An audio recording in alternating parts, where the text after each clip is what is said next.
আমাদের সংগ্রাম চলবেই চলবে। যারা ঘুষ খাও তারা ঘুষ না খাও, পায়খানার থেকে বালতি না সমানে খাও। আমরা বাঙালি জাতি স্বাধীনতা অর্জন করতে চাই, স্বাধীনতা রক্ষা করতে চাই। পাকিস্তান আর কোনদিন বাংলাদেশের মাটিতে পাও দিতে পারবে না। এতকালই পারে নাই, ব্রিটিশ গভর্নমেন্ট পারে নাই। আমি দমন হই না, বান্দা নই। আসাম আমার, পশ্চিমবঙ্গ আমার, ত্রিপুরাও আমার। এগুলো ভারতের কবল থেকে মুক্ত করতে না পারলে বাংলাদেশের স্বাধীনতা ও মানচিত্র কখনোই পূর্ণতা পাবে না। কথাগুলো বলেছিলেন মজলুম জননেতা মাওলানা আব্দুল হামিদ খান ভাসানী। বিশ্ব ইতিহাসের একজন অবিসংবাদিত মহানায়ক মাওলানা আব্দুল হামিদ খান ভাসানী। একবার চীন থেকে ফিরতি পথে পাকিস্তানে নেমেছিলেন ভাসানী। মেয়র এক নাগরিক সংবর্ধনা দিয়েছিলেন ভাসানীকে। ভাসানীর মাথায় তালের টুপি আর পরনে লুঙ্গি। স্টেজে উঠলেন ভাষণ দিতে। ভাসানীর সুরত দেখে দর্শক শ্রোতাদের মধ্যে গুনগুন মন্তব্য, ইয়ে তো মিসকিন হ্যায়। কোরআন তেলাওয়াত দিয়ে ভাসানীর বক্তব্য শুরু হতেই ওই শ্রোতাদের কণ্ঠে আরেকটি মন্তব্য ভেসে এলো, ইয়ে তো মৌলানা হ্যায়। ভাসানীর রাজনৈতিক বক্তব্য শুরু হতেই ওই একই দর্শক শ্রোতারা বলে উঠলেন, আরে বাহ, ইয়ে তো পলিটিশিয়ান হ্যায়। ভাসানী যখন বিশ্ব পরিস্থিতি ও বিশ্ব মোড়লদের শোষণ পীড়ন নিপীড়নের কথা বলতে শুরু করলেন, তখন ওই একই দর্শক বলে উঠলেন, হায় আল্লাহ, ইয়ে তো স্টেটসম্যান হ্যায়। মজলুম জননেতা, উপমহাদেশের রাজনীতির প্রবাদ পুরুষ মাওলানা আব্দুল হামিদ খান ভাসানী। 1957 সালে কাগমারি সম্মেলনে মাওলানা আব্দুল হামিদ খান ভাসানী পশ্চিম পাকিস্তানের দুঃশাসনের বিরুদ্ধে হুঁশিয়ার করে বলেছিলেন, পূর্ব পাকিস্তানের ন্যায়সঙ্গত অধিকার ফিরিয়ে দাও, নতুবা ওয়ালাইকুমুসসালাম। সভা আরম্ভ হবার সাথে সাথেই 144 ধারা জারি করা হলো। পুলিশ এসে আব্দুল হামিদ খান ভাসানীকে একটা কাগজ ধরিয়ে দিল। তিনি বললেন, মানি না 144 ধারা, আমি বক্তৃতা করব। মাওলানা সাহেব দাঁড়িয়ে বললেন, 144 ধারা জারি করা হয়েছে, আমাদের সভা করতে দেবে না। আমি বক্তৃতা করতে চাই না, তবে আসুন আপনারা মোনাজাত করুন, আল্লাহু আমিন। মাওলানা সাহেব মোনাজাত শুরু করলেন। মাইক্রোফোন সামনেই আছে। আধ ঘন্টা পর্যন্ত চিৎকার করে মোনাজাত করলেন, কিন্তু কিছুই বাকি রাখলেন না। যা বলার সবই বলে ফেললেন। পুলিশ অফিসার ও সেফাইরা হাত তুলে মোনাজাত করতে লাগলো। আধ ঘন্টা মোনাজাতে পুরো বক্তৃতা করে মাওলানা সাহেব সভা শেষ করলেন। পুলিশ ও মুসলিম লীগওয়ালারা পুরো বেয়াকুফ হয়ে গেল। তিনি ছিলেন বাংলাদেশের স্বাধীনতার প্রথম স্বপ্নদ্রষ্টাদের একজন ও পূর্ব পাকিস্তান আওয়ামী লীগের প্রতিষ্ঠাকালীন সভাপতি। শোষিত, বঞ্চিত, নিপীড়িত, অধিকার হারা মানুষের অধিকার আদায়ে সংগ্রামী মহাপুরুষ ছিলেন মাওলানা ভাসানী। ভাসানী এমন একজন নেতা ছিলেন যাকে নিয়ে বিভিন্ন দেশের বিভিন্ন বিশ্ববিদ্যালয়ে আজ পিএইচডি ডিগ্রি অর্জনে গবেষণা চলছে। মাওলানা ভাসানী আমাদের জাতীয় ইতিহাসে এক প্রাতঃস্মরণীয় নাম। সাম্রাজ্যবাদ, ঔপনিবেশবাদ ও আধিপত্যবাদ বিরোধী সংগ্রামের প্রবাদ পুরুষ মজলুম জননেতা মাওলানা ভাসানী। ব্রিটিশ বিরোধী আন্দোলন থেকে শুরু করে উপমহাদেশের নিপীড়িত নির্যাতিত মানুষের পক্ষে তিনি আপোষহীন নেতৃত্ব দিয়েছেন। বাংলাদেশের স্বাধীনতা সংগ্রাম, গণতান্ত্রিক আন্দোলন এবং কৃষক শ্রমিক মেহনতি জনতার ন্যায্য অধিকার আদায়ের সংগ্রামে মজলুম জননেতা মাওলানা ভাসানী ছিলেন প্রদীপ্ত এক আলোকবর্তিকা। তার অবস্থান ছিল শোষণের বিরুদ্ধে এবং শোষিতের পক্ষে। অধিকার আদায়ে তিনি এদেশের মানুষকে সাহস জুগিয়েছেন তার নির্ভীক ও বলিষ্ঠ নেতৃত্বের দ্বারা। তার হুঙ্কারে কেঁপে উঠত অত্যাচারী শাসক ও শোষক গোষ্ঠীর মসনদ। তিনি বাংলাদেশের মানুষের কাছে মাওলানা ভাসানী ও অসংখ্য ধর্মীয় ভক্ত তাকে শুধু হুজুর বলেও সম্বোধন করতেন। 52 ভাষা আন্দোলনে তিনি উল্লেখযোগ্য ভূমিকা রেখেছিলেন। ভাষা আন্দোলনের সময় গঠিত সর্বদলীয় রাষ্ট্রভাষা কর্ম পরিষদের সভাপতি ছিলেন তিনি। ভাষা আন্দোলনে বলিষ্ঠ ভূমিকা রাখার জন্য তিনি কারাবরণ পর্যন্ত করেছিলেন। 1954 সালে পাকিস্তান মুসলিম লীগের বিরুদ্ধে যুক্তফ্রন্ট গঠনে প্রধান নেতাদের মধ্যে অন্যতম তিনি, যে কারণে যুক্তফ্রন্টের নামকরণ করা হয়েছিল হক ভাসানী যুক্তফ্রন্ট। এই হক ছিলেন শেরে বাংলা একে ফজলুল হক। রাজনৈতিক জীবনের বেশিরভাগ সময় বামপন্থী রাজনীতি দ্বারা প্রভাবিত ছিলেন, যদিও তিনি একান্ত ধর্মপ্রাণ মুসলমান ছিলেন এবং 5 ওয়াক্ত নামাজ পড়তেন। স্বাধীন বাংলাদেশ প্রতিষ্ঠায় বিশেষ ভূমিকা পালন করেন। তিনি ছিলেন একজন দূরদর্শী নেতা এবং 50-এর দশকেই তিনি নিশ্চিত হয়েছিলেন যে পাকিস্তানের অংশ হিসেবে বাংলাদেশ একটি অচল রাষ্ট্র কাঠামো। 1957 সালের কাগমারি সম্মেলনে তিনি পাকিস্তানের পশ্চিমা শাসকদের ওয়ালাইকুমুসসালাম বলে সর্বপ্রথম পূর্ব পাকিস্তানের বিচ্ছিন্নতার ঐতিহাসিক ঘণ্টা বাজিয়েছিলেন। কাগমারি সম্মেলনে প্রদত্ত বক্তব্যে মাওলানা ভাসানী শেষ পর্যায়ে রেগে উঠে শহীদ সোহরাওয়ার্দীকে লক্ষ্য করে বলেছিলেন, শহীদ, তুমি আজ আমাকে পাক মার্কিন সামরিক চুক্তি সমর্থন করতে বলছো। তুমি যদি আমাকে বন্দুকের নলের সামনে দাঁড় করিয়ে জিজ্ঞাসা করো, আমি বলবো না। তুমি যদি আমাকে কামানের সামনে দাঁড় করিয়ে জিজ্ঞাসা করো, আমি বলবো না না। তুমি আমাকে যদি আমার কবরে গিয়েও জিজ্ঞাসা করো, সেখান থেকে আমি চিৎকার করে বলবো না না। 69-এর আন্দোলনেও তিনি উল্লেখযোগ্য ভূমিকা পালন করেছিলেন। কৃষক আন্দোলনের নেতা হিসেবে তার রাজনৈতিক জীবনের শুরু। তিনি সবসময় রাজনীতি করেছেন অধিকার বঞ্চিত মানুষের জন্য। দ্বিজাতি তত্ত্বের ভিত্তিতে সৃষ্টি হওয়া পাকিস্তানে তিনি উড়িয়েছিলেন অসাম্প্রদায়িক রাজনীতির পতাকা। দরিদ্র মানুষের মুক্তির লক্ষ্যে আজীবন সংগ্রাম করে গিয়েছেন মাওলানা আব্দুল হামিদ খান ভাসানী। দেওবন্দ মাদ্রাসায় ধর্মশিক্ষা বিষয়ে পড়াশোনা করতে গিয়ে তিনি সংগ্রামী ও দেশপ্রেমিক একদল আলেমের সংস্পর্শে আসেন। ইংরেজ শাসনের বিরুদ্ধে তাদের কাছ থেকে দীক্ষা গ্রহণ করে রাজনীতির প্রতি আকৃষ্ট হন। একসময় আসাম চলে গিয়ে কলকাতার সঙ্গে সম্পর্ক প্রতিষ্ঠা করেন। সেখানকার বিপ্লবীদের সঙ্গে দেওবন্দের মাওলানাদের চেতনার মিল দেখে তিনি এরকম রাজনীতির সঙ্গে একাত্ম হন। বিপ্লবী রাজনীতি শুধু ইংরেজ শাসনের বিরুদ্ধে পরিচালিত নয়, তাদের সৃষ্ট জমিদার, জোদ্দার ও মহাজনদের বিরুদ্ধে আন্দোলনের কর্মপন্থা এটি তাকে বিপ্লবীদের কাছাকাছি নিয়ে আসে। পূর্ব বাংলায় তিনি কৃষকদের নিয়ে ইংরেজ শাসনের তাবেদার শোষকদের গোলা জ্বালিয়ে দেওয়ার মতো অনেক ঘটনার জন্ম দেন। তিনি পরিচিত হয়ে ওঠেন বিদ্রোহী মাওলানা নামে। মাওলানা ভাসানীর বয়স যখন 30 বছর, ওই সময় প্রথম বিশ্বযুদ্ধ চলছিল। ইংরেজ শাসনের বিরুদ্ধে সাধারণ মানুষকে সচেতন করেছেন। তখন তিনি পরতেন পায়জামা ও পাঞ্জাবি। একদিন তার ধর্মীয় গুরু মাওলানা আজাদ সোভানি তাকে বললেন, কৃষক শ্রমিক যা পরে তা না পরে তুমি কিভাবে তাদের বন্ধু হবে? সেই যে মাওলানা ভাসানী লুঙ্গি ও পাঞ্জাবি পরা শুরু করেছিলেন, আজীবন তা বহাল রেখেছেন। মাওলানা ভাসানী 1880 সালের 12 ডিসেম্বর সিরাজগঞ্জের সয়া ধানগড়া গ্রামে জন্মগ্রহণ করেন। তার পিতা হাজী শারাফত আলী। হাজী শারাফত আলী ও বেগম শারাফত আলীর পরিবারে 4টি সন্তানের জন্ম হয়, একটি মেয়ে ও 3টি ছেলে।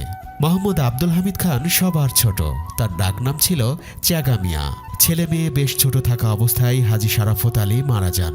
কিছুদিন পর এক মহামারীতে বেগম শারাফত ও 2 ছেলে আমির খান ও ইসমাইল খানও মারা যান। বেঁচে রইলেন বোন এবং ছোট ভাই আব্দুল হামিদ খান ওরফে চ্যাগা মিয়া। পিতৃহীন হামিদ প্রথমে কিছুদিন চাচা ইব্রাহিমের আশ্রয়ে থাকেন।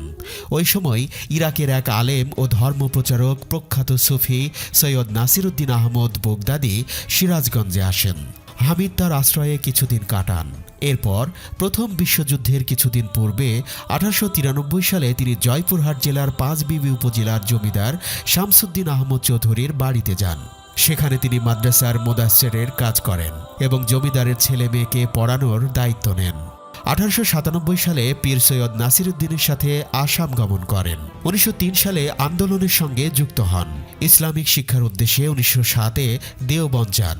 2 বছর সেখানে অধ্যয়ন করে আসামে ফিরে আসেন। 1917 সালে দেশবন্ধু চিত্তরঞ্জন দাস ময়মনসিংহ সফরে গেলে তার ভাষণ শুনে ভাসানী অনুপ্রাণিত হন। 1919 সালে কংগ্রেসে যোগদান করে অসহযোগ আন্দোলনে অংশগ্রহণ করে 10 মাস কারাদণ্ড ভোগ করেন। জেল থেকে ছাড়া পেয়ে 1921 সালে তিনি আলী ভাতৃদ্বয় অর্থাৎ মাওলানা মোহাম্মদ আলী এবং শওকত আলীর ডাকে খেলাফত আন্দোলন এবং একই সাথে দেশবন্ধুর ডাকে অসহযোগ আন্দোলনে যোগদান করলেন। আবারও গ্রেপ্তার হলেন তিনি। এবার হলো 7 দিনের জেল। 1922 সালে উত্তরবঙ্গ ও আসামে ভয়াবহ বন্যা দেখা দেয়। বিপন্ন মানুষের সেবায় এগিয়ে আসেন ভাসানী। কলকাতা থেকে এলেন দেশবন্ধু চিত্তরঞ্জন দাস, নেতাজি সুভাষ বসু সহ আরও অনেকে। ভাসানী এইসব জাতীয় নেতার সাথে মানুষের সেবায় দিনরাত কাজ করতে লাগলেন। 1923 সালে দেশবন্ধু চিত্তরঞ্জন স্বরাজ্য পার্টি গঠন করলে ভাসানী সেই দল সংগঠিত করার ব্যাপারে ভূমিকা পালন করেন। 1925 সালে তিনি জয়পুরহাটের পাঁচবিবি উপজেলার জমিদার শামসুদ্দিন আহমদ চৌধুরীর মেয়ে আলেমা খাতুনকে বিয়ে করেন। মাওলানা ভাসানী লাইন প্রথা ও বাঙ্গাল খেদা আন্দোলনের বিরুদ্ধে প্রতিবাদ গড়ে তুলেছিলেন 1925 সালে। 1926 সালে তিনি তার সহধর্মিণী আলেমা খাতুনকে নিয়ে আসাম গমন করেন এবং আসামে প্রথম কৃষক প্রজা আন্দোলনের সূত্রপাত ঘটান। তখন সব জমিদার মিলে ইংরেজ গভর্নরকে দিয়ে মাওলানা ভাসানীকে অবাঞ্ছিত ব্যক্তি ঘোষণা করলেন। ভাসানীকে বাংলা থেকে বহিষ্কার আদেশ জারি করা হলো। অবশেষে ভাসানী সপরিবারে গিয়ে ঠাঁই নিলেন আসামের গহীন জঙ্গলে ঘাগমারা নামে এক জায়গায়। সাংগঠনিক কাজের জন্য মাঝে মাঝে কলকাতা বা অন্যান্য জায়গায় যেতে হলেও ভাসানী 1926 সাল থেকে 1947 সাল পর্যন্ত লাগাতারভাবে আসামেই ছিলেন। 1929 সালে আসামের ধুবড়ী জেলার ব্রহ্মপুত্র নদের ভাসানচরে প্রথম কৃষক সম্মেলনের আয়োজন করেন। এখান থেকেই তার নাম রাখা হয় ভাসানীর মাওলানা। এরপর থেকেই তার নামের শেষে যুক্ত হয় ভাসানী। তিনি 1929 সালে সিরাজগঞ্জের কাওয়াখোলা ময়দানে বঙ্গ আসাম প্রজা সম্মেলন আহ্বান করেন। এই সম্মেলনে প্রায় 3 লাখ লোকের সমাগম হয়েছিল। সম্মেলনের উদ্বোধন করেছিলেন হোসেন শহীদ সোহরাওয়ার্দী। 1937 সালে ভাসানী আসামের প্রাদেশিক মুসলিম লীগের সভাপতি নির্বাচিত হন। তার নেতৃত্বে আসামের 12টি জেলায় মুসলিম লীগের সংগঠন আরও জোরদার হয়। 1937 সালের নির্বাচনেই আসামের 34 আসনের মধ্যে 31টি আসন লাভ করে। ভাসানী নিজেও আইনসভার সদস্য নির্বাচিত হন। 1938 সালে তিনি রংপুরের গাইবান্ধায় কৃষক প্রজা সম্মেলনের আয়োজন করলেন। 1940 সালে তিনি জননেতা একে ফজলুল হকের সাথে মুসলিম লীগের ঐতিহাসিক লাহোর সম্মেলনে যোগদান করেন। পাকিস্তান সৃষ্টির পূর্ব মুহূর্তে সিলেট পাকিস্তানের অংশ হবে কিনা এই নিয়ে গণভোট হয়। ভাসানী সিলেটকে পাকিস্তানের অন্তর্ভুক্তকরণের পক্ষে সমর্থন করেন। এই আন্দোলন সফল হয়েছিল। 1947 সালের 14 আগস্ট ভারতবর্ষ দ্বিখণ্ডিত হয়ে জন্ম নিল 2টি পৃথক রাষ্ট্র, পাকিস্তান ও ভারত।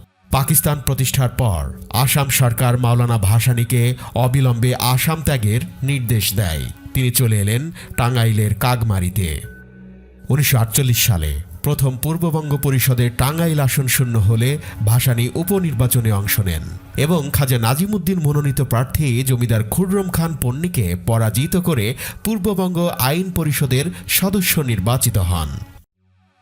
কিন্তু খাজা নাজিমুদ্দিন ষড়যন্ত্রমূলকভাবে এই উপনির্বাচন বাতিল ঘোষণা করেন। শুধু তাই নয়, 1950 সাল পর্যন্ত যাতে ভাসানী কোনো নির্বাচনে অংশ নিতে না পারে এই মর্মেও নিষেধাজ্ঞা জারি করেন। 1949 সালে সোহরাওয়ার্দী ঢাকায় ফিরে এলে মুসলিম লীগের সাথে সম্পর্ক ছিন্ন করে ভাসানী একটি নতুন রাজনৈতিক দল গঠনের উদ্যোগ নেন। মাওলানা ভাসানী 1949 সালে ঢাকার টিকাটুলিতে রোজ গার্ডেনে মুসলিম লীগ কর্মী সম্মেলন আহ্বান করেন। 23 জুন ওই কর্মী সম্মেলন অনুষ্ঠিত হয়। সারা দেশ থেকে প্রায় 300 কর্মী সম্মেলনে যোগদান করেন। সভায় সভাপতিত্ব করেন আতাউর রহমান খান। মাওলানা ভাসানী ছিলেন প্রধান অতিথি। 23 জুন পূর্ববঙ্গের প্রথম বিরোধী রাজনৈতিক দল পূর্ব পাকিস্তান আওয়ামী লীগ গঠিত হয়। মাওলানা ভাসানী সর্বসম্মতিক্রমে এই দলের সভাপতি নির্বাচিত হলেন। সাধারণ সম্পাদক নির্বাচিত হন শামসুল হক। 24 জুন আর্মিটলা ময়দানে আওয়ামী মুসলিম লীগের প্রথম জনসভা অনুষ্ঠিত হয়। 1949 সালের মধ্যভাগে পূর্ববঙ্গে খাদ্যাভাব দেখা দেয়। 11 অক্টোবর আর্মিটলা ময়দানে আওয়ামী লীগের একটি জনসভা অনুষ্ঠিত হয়। ওই সভায় খাদ্য সমস্যা সমাধানে ব্যর্থতার জন্য পূর্ববঙ্গ মন্ত্রিসভার পদত্যাগ দাবি করা হয় এবং 144 ধারা ভঙ্গ করে মাওলানা ভাসানী ভুখা মিছিলে নেতৃত্ব দেন। ভুখা মিছিলে নেতৃত্ব দেওয়ার জন্য 1949-এর 14 অক্টোবর গ্রেপ্তার হয়ে ঢাকা কেন্দ্রীয় কারাগারে কারাবরণ করেন। 1950 সালে সরকার কর্তৃক রাজশাহী কারাগারের খাপড়া ওয়ার্ডের বন্দীদের উপর গুলিবর্ষণের প্রতিবাদে ঢাকা কেন্দ্রীয় কারাগারে অনশন ধর্মঘট পালন করেন এবং 1950 সালের 10 ডিসেম্বর তিনি কারাগার থেকে মুক্তি পান। বাংলাকে পাকিস্তানের অন্যতম রাষ্ট্রভাষা করার দাবিতে 1952-র 30 জানুয়ারি ঢাকা জেলার বাল লাইব্রেরি হলে তার সভাপতিত্বে অনুষ্ঠিত এক সভায় সর্বদলীয় রাষ্ট্রভাষা কর্ম পরিষদ গঠিত হয়। রাষ্ট্রভাষা আন্দোলনে সহযোগিতার কারণে গ্রেপ্তার হয়ে 16 মাস কারা নির্যাতনের শিকার হন। অবশ্য জনমতের চাপে 1953 সালের 21 এপ্রিল মাওলানা ভাসানীকে জেল থেকে মুক্তি দেয়া হয়। পূর্ববঙ্গের প্রাদেশিক পরিষদ নির্বাচনকে সামনে রেখে 1953 সালের 3রা ডিসেম্বর কৃষক শ্রমিক পার্টির সভাপতি শেরেবাংলাইকে ফজলুল হক এবং হোসেন শহীদ সোহরাওয়ার্দীকে সঙ্গে নিয়ে যুক্তফ্রন্ট নামক নির্বাচনী মোর্চা গঠন করেন। নির্বাচনে যুক্তফ্রন্ট বিপুল বিজয় অর্জন করে এবং পূর্ব বাংলার প্রাদেশিক পরিষদে 237টির মধ্যে 228টি আসন অর্জনের মাধ্যমে নিরঙ্কুশ সংখ্যাগরিষ্ঠতা লাভ করে। ফজলুল হকের নেতৃত্বে সরকার গঠন করার পর 25শে মে 1954 সালে মাওলানা ভাসানী বিশ্ব শান্তি সম্মেলনে যোগদানের উদ্দেশ্যে সুইডেনের রাজধানী স্টকহোম যান এবং সেখানে বক্তব্য প্রদান করেন। 30শে মে পাকিস্তানের কেন্দ্রীয় সরকার যুক্তফ্রন্ট মন্ত্রিসভা ভেঙে দিয়ে পূর্ব পাকিস্তানে গভর্নরের শাসন জারি করে এবং মাওলানা ভাসানীর দেশে প্রত্যাবর্তনের উপর বিধিনিষেধ আরোপ করেন। তিনি বিদেশে থাকা অবস্থায় শুনতে পারলেন পূর্ববঙ্গের যুক্তফ্রন্ট সরকারকে বাতিল করা হয়েছে এবং যুক্তফ্রন্ট নেতাদের গ্রেপ্তার করা হয়েছে, তাই সেই মুহূর্তে তিনি দেশে ফিরতে পারেননি। 11 মাস লন্ডন, বার্লিন, দিল্লি ও কলকাতায় অবস্থান করার পর তার উপর আরোপিত নিষেধাজ্ঞা তুলে নেওয়া হয় এবং 1955-র 25শে এপ্রিল দেশে প্রত্যাবর্তন করেন।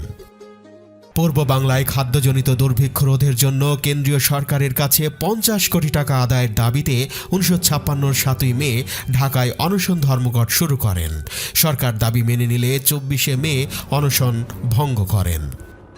একই বছর 12ই সেপ্টেম্বর হোসেন শহীদ সোহরাওয়ার্দীর নেতৃত্বে আওয়ামী লীগ রিপাবলিকান পার্টির কোয়ালিশন সরকার গঠিত হলে মাওলানা ভাসানী সরকারের পররাষ্ট্রনীতির বিরোধিতা করে নিরপেক্ষ নীতি অবলম্বন করার জন্য সরকারের উপর চাপ প্রয়োগ করেন।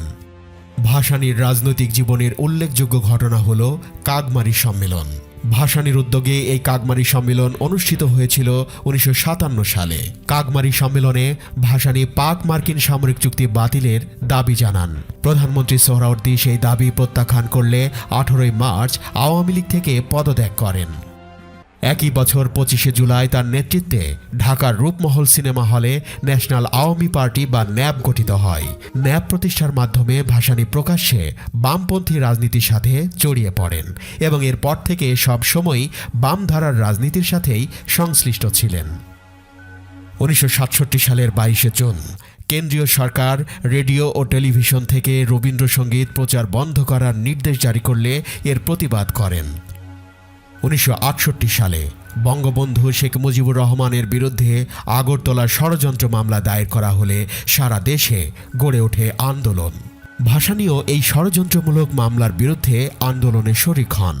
আন্দোলনের মুখে 1969 সালের 22শে ফেব্রুয়ারি সরকার আগরতলা ষড়যন্ত্র মামলা প্রত্যাহার করে নিতে বাধ্য হয়। বঙ্গবন্ধু বের হয়ে আসার পর আইয়ুব বিরোধী তথা পূর্ব পাকিস্তানের আন্দোলন আরও জোরদার হয়। 1969 সালে আইয়ুব বিরোধী আন্দোলনে মাওলানা ভাসানী বলিষ্ঠ ভূমিকা পালন করেন। 26শে ফেব্রুয়ারি আইয়ুব খান কর্তৃক আহত গোলটেবিল বৈঠক প্রত্যাখ্যান করে শ্রমজীবীদের ঘেরাও কর্মসূচি পালনে উৎসাহ প্রদান করেন। আইয়ুব খান সরকারের পতনের পর নির্বাচনের পূর্বে ভোটের আগে ভাত চাই, ইসলামিক সমাজতন্ত্র কায়েম ইত্যাদি দাবি উত্থাপন করেন।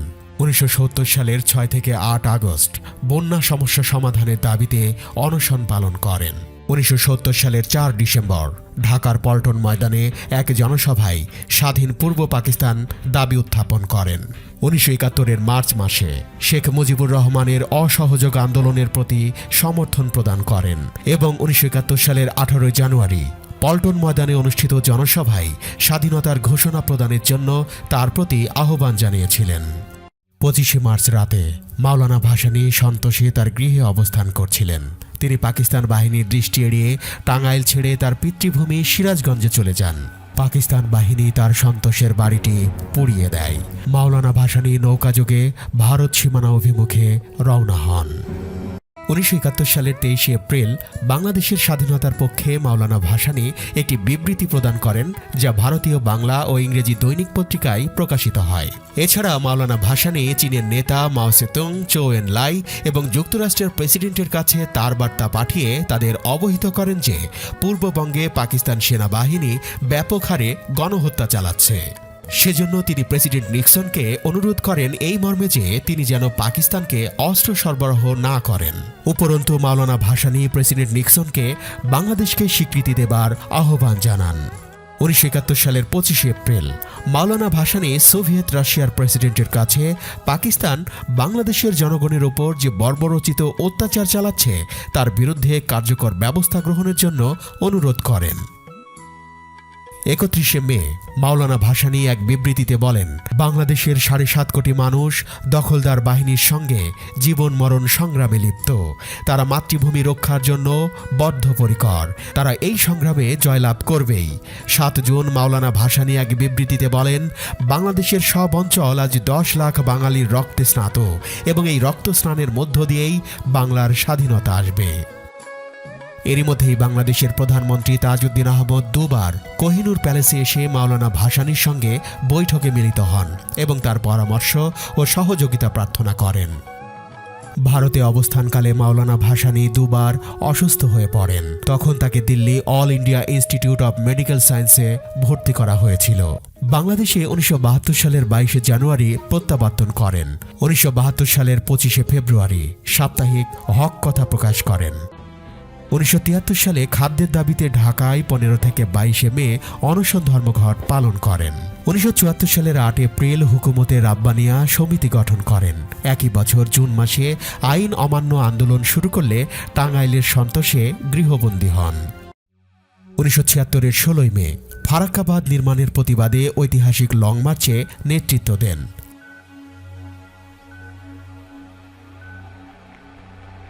একই বছর 2 অক্টোবর খোদাই খিদমতগার নামে নতুন আরেকটি সংগঠন গড়ে তোলেন। জীবনের শেষ দিকে মাওলানা ভাসানীকে ঘন ঘন হাসপাতালে যেতে হতো। হার্টের অসুখ, মূত্রাশয়ের অসুখ, ব্রনকাইটিস তাকে কাবু করে ফেলেছিল। 1976 সালের 14 সেপ্টেম্বর থেকে প্রায় 1 মাস তিনি চিকিৎসার জন্য লন্ডনে ছিলেন। দেশে বেশ কিছুদিন সুস্থ ছিলেন। সন্তোষ থেকে 4 নভেম্বর তাকে হাসপাতালে ভর্তি করা হয়। হাসপাতাল থেকেও তিনি দুর্নীতির বিরুদ্ধে রুখে দাঁড়াতে সবার প্রতি আহ্বান জানান। 1976 সালের 17 নভেম্বর ঢাকা মেডিকেল কলেজ হাসপাতালের 9 নম্বর কেবিনে রাত 7:30টায় ইন্তেকাল করেন মাওলানা আব্দুল হামিদ খান ভাসানী।